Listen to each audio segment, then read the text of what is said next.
सूरह अनआम आयत number 77।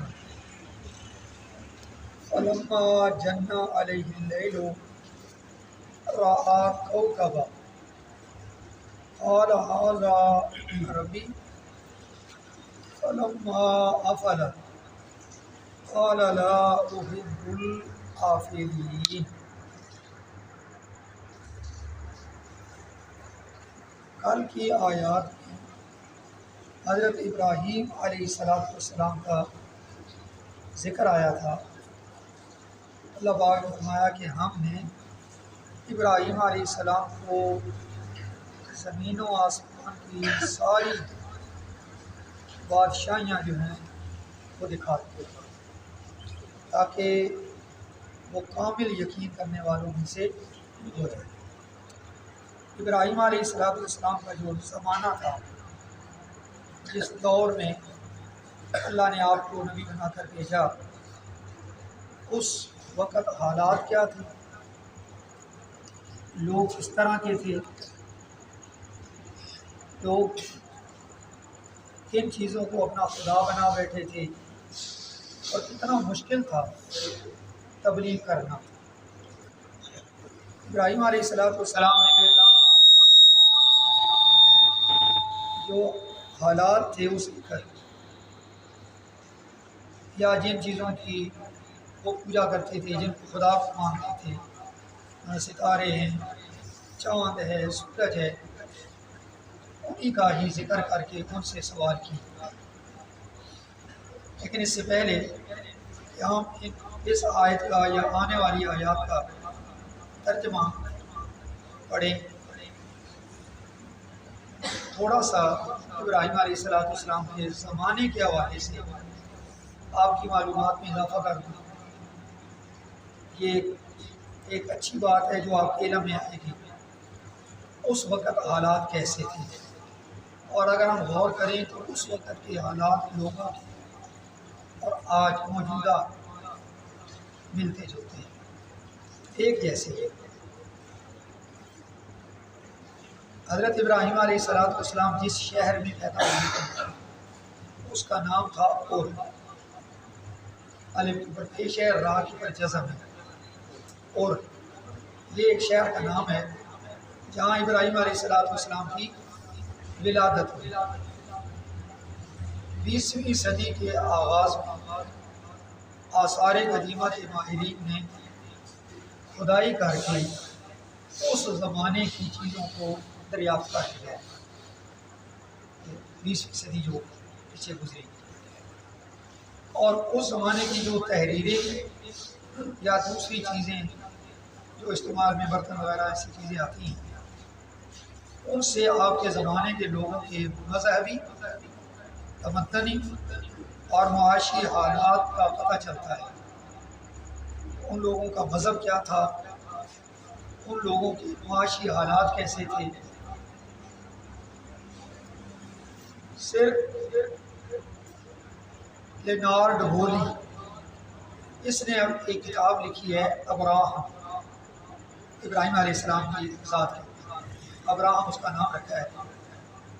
London से 1932 में ये किताब शाया हुई और आज दुनिया में मौजूद है। माहिरीन आसार कदीमा के उन्होंने जो बातें बयान की हैं वहाँ तो तफसील से लिखा है, लेकिन मैं आपके सामने थोड़ा सा खुलासा रखने लगा हूँ। उसके मुताबिक ये अंदाज़ा किया गया है कि 2100 कबल मसीह, कबल मसीह का मतलब होता है ईसा अलैहिस्सलाम के ज़माने से पहले। तो इतना ज़माना आज जा रहा है 2022,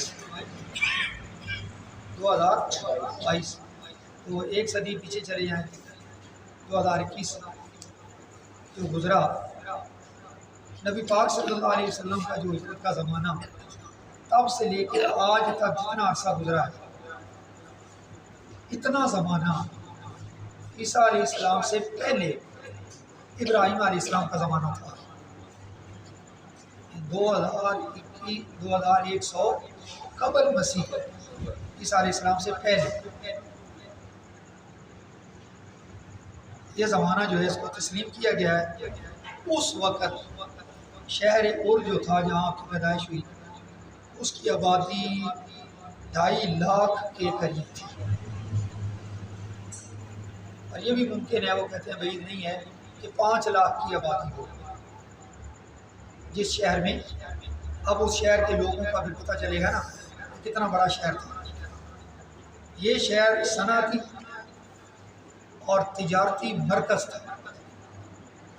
सनअतें बड़ी थी, कारखाने वगैरह, और तिजारत बहुत ज़्यादा होती थी।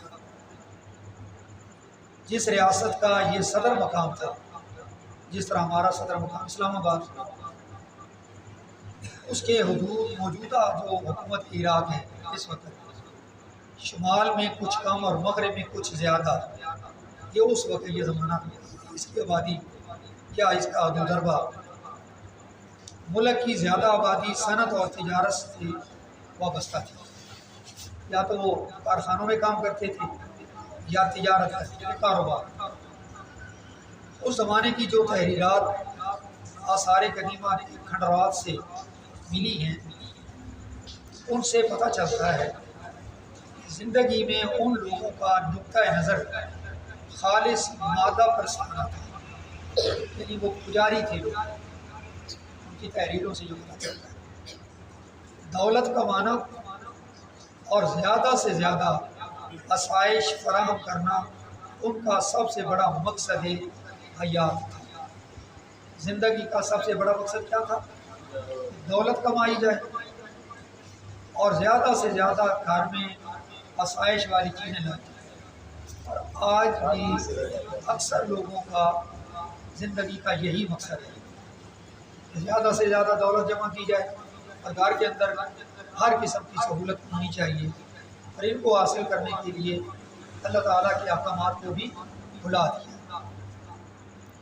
सूद खोरी कसरत से फैली हुई थी उस ज़माने में, और आज भी सूद खोरी कसरत से फैली हुई है। आपस में बहुत मुकदमा बाजियाँ हुआ करती थी, मुकदमे एक दूसरे के ऊपर। और आज भी जिसको देखो एक दूसरे के ऊपर मुकदमा और अदालतें बड़ी बड़ी। आबादी 3 तबकों पर मुश्तमिल थी। जो आबादी थी ना, उसके 3 तबकात थे। एक आला अशराफिया, जिसको आज हम लोग, हमारे सियासतदान, मजहबी लोग अशराफिया बोलते हैं, बड़े दौलतमंद वडेरे। एक मीडियम तबका सफ़ेद पोश, और एक इंतहाई गरीब मुलाजिम मजदूर। उस वक़्त भी ये 3 तबकात थे। जो पहला तबका था अशराफिया, उसको अमीलू बोलते थे। उनका नाम था अमील उस पूरे तबके का। ये ऊंचे तबके के लोग थे। इनमें पुजारी, हुकूमत के ओहदेदार, यानी हुकूमतें इनके पास होती थी। जैसे आज भी हुकूमतें, वजारतें, मुशीर अशराफिया के लोग ही होते हैं, वडेरे। और फौजी अफसर, फौजी अफसर आज भी अगर गरीब का बच्चा आगे चला जाए तो उससे पहले ये सवाल होता है कि हमारे ख़ानदान का कोई आदमी अफसर बना हुआ है फौज। फौजी अफसर, हुकूमत के ओहदेदार बड़े बड़े, और पुजारी, ये ऊपर वाले तबके के लोग होते थे।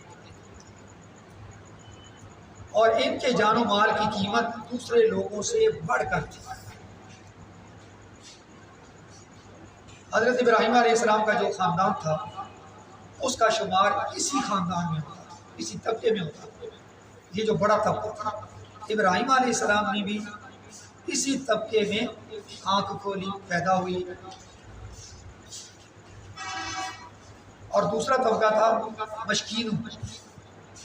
ये ताजिर थे, अहले सनअत थे और ज़राअत पेशा लोग थे, दरमियानी लोग।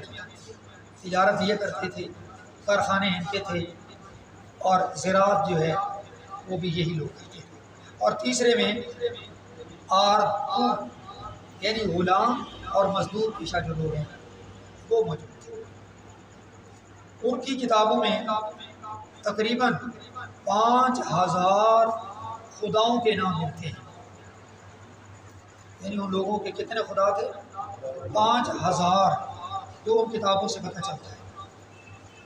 मुल्क के मुख्तलिफ शहरों के अलग अलग खुदा थे, यानी हर शहर का एक अलग खुदा था। हर शहर का एक ख़ास मुहाफ़िज़ होता था जिसको रब्बुल बलद या महादेव समझा जाता था। वो समझते थे कि ये हमारे शहर की हिफाजत करता है, जो मुहाफ़िज़ है, ये रब्बुल बलद है। बलद शहर को बोलते हैं रब, यानी ये इस शहर का रब है। उनका जो रब था ना, जिस शहर में इब्राहीम अलैहिस्सलाम पैदा हुए, उसका जो रब था उसको नन्नार यानी चांद देवता कहते थे, उसका नाम था नन्नार। और दूसरा बड़ा शहर जो उस वक्त था वो था लरसा, उसका रब्बुल बलद शमाश, उसका नाम ये था। सूरज देवता, यानी वो लोग सूरज के पुजारी थे, और उनके जो लोग थे ये चांद के पुजारी थे। इन बड़े खुदाओं के मातहत बहुत से छोटे छोटे खुदा भी मौजूद थे, जो ज़्यादातर आसमानी तारों और सैयारों में से उन लोगों ने बना रखे। इन देवताओं देवियों की जो शक्लें वो बुतों की शक्ल में बनाई गई थी, और तमाम मरासिम इबादत के इन्हीं के आगे वो बजा जो उनकी इबादत होती, जो रस्में थी, इनके सामने आ रही। नन्नार का जो बुत था में वो सबसे जो ऊंची पहाड़ी थी, वहाँ उन्होंने एक आलीशान इमारत बनाई और उस आलीशान इमारत के ऊपर उसको नस्ब कर दिया। मंदिर में बकसरत औरतें देवता के नाम पर वक़्फ़ थी। तो कितनी लोग औरतें जो हैं, लोग उन्हें अपने बुतों के नाम पर वक़्फ़ कर दिया, आप इधर ही रहना है, वो उस मंदिर में ही रहती थी। ये उनके मजहबी जो चीज़ें वो हैं। और उन औरतों की हैसियत देवदासियों की सी बन जाती थी। वो औरत बड़ी मुअज़्ज़ज़, इज़्ज़त वाली और एहतराम वाली ख्याल की जाती थी, जो खुदा के नाम पर अपनी बकारत कुर्बान कर देती, यानी अपनी जवानी कुर्बान कर देती। वो औरत बड़ी मुअज़्ज़ज़ ख्याल की जाती है। कम अज़ कम एक मरतबा उस औरत को अपने आप को राह खुदा में, वो जो उनका नन्नार, किसी अजनबी के हवाले करना औरत के लिए ज़रिया नजात ख्याल तसव्वुर किया कि ये निजात पा दी। नन्नार सिर्फ देवता ही न था, बल्कि बहुत ज़्यादा बाग, मकानात और ज़मीनें इसके मंदिर के लिए लोगों ने वक़्फ़ कर दी थी। इसका वो मालिक नन्नार बुत बनाया हुआ था। बहुत से कारखाने इसके मातहत चल रहे थे। उनका शाही ख़ानदान जो हज़रत इब्राहीम अलैहिस्सलाम के ज़माने में हुक्मरान था, उसके बानी अव्वल का नाम और नमू ये बयान किया जाता है, जिसने 2300 साल कबल मसीह एक वसी सल्तनत कायम कर ली थी। इसी से इस ख़ानदान को नमू का नाम मिला। नमू जो अरबी में जाकर नमरूद बन गया। नमरूद का नाम हर कोई जानता है, किताबों में आता है नमरूद।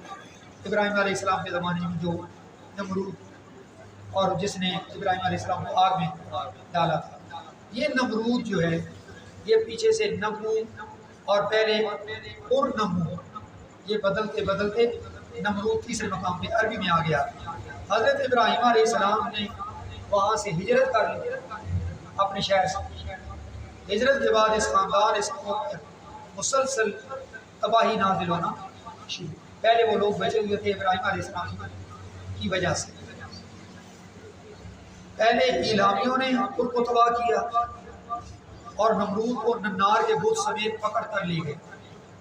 नन्नार को भी ले गए, उनके खुदा को भी, और नमरूद को भी ले गए। फिर लरसा में एक इलामी हुकूमत कायम हुई जिसके मातहत उर का इलाका गुलाम की हैसियत से रहा। ये लोग गुलामी की हैसियत में चलते रहे। इन तबाहियों ने नन्नार के साथ उर के लोगों का अकीदा मुतज़लज़ल करके रख दिया। इस इक़्तिबास से जो बातें हमने पढ़ी हैं, इससे मालूम होता है कि अब इब्राहीम अलैहिस्सलाम का जो ज़माना था, उनके हम वतन जो थे सितारों, चाँद और सूरज के पुजारी थे। इसलिए हज़रत इब्राहीम अलैहिस्सलाम ने इनके माबूदों के हालात से ही इनकी खुदाई पर हमला किया। चाँद का जिक्र किया, सूरज का जिक्र किया और सितारों का जिक्र किया। 3 आयतें पहले जब रात हुई तो सितारे का जो आज हमने पढ़ी है, और कल आने वाली आयत के अंदर चाँद का जिक्र होगा, उससे अगली आयत में सूरज का जिक्र होगा। जिनको एक जगह करार नसीब ना हो, यानी सूरज, चाँद, सयारे, सितारे कभी तुलू हो रहे हैं, कभी गुरूब, कैसे खुदा है हम तुम्हारे, कभी आ रहे हैं, कभी जा रहे हैं, कभी उन पर सवार आ रहा है, गुरूब, अंधेरा, जिनके तुलू गुरूब का वक़्त भी इनके इख्तियार में नहीं। सूरज, चाँद, सितारे इनके हुक्म से तो नहीं तुलू और गुरूब हो रहे, वो तो हुक्म चल रहा है अल्लाह का जो रब्बुल आलमीन है। उनकी गर्दश जो रास्ता मुकर्रर किया गया है, इससे बाल बराबर इधर उधर तो नहीं होते। जो बेइख्तियार गुलाम की तरह इन्होंने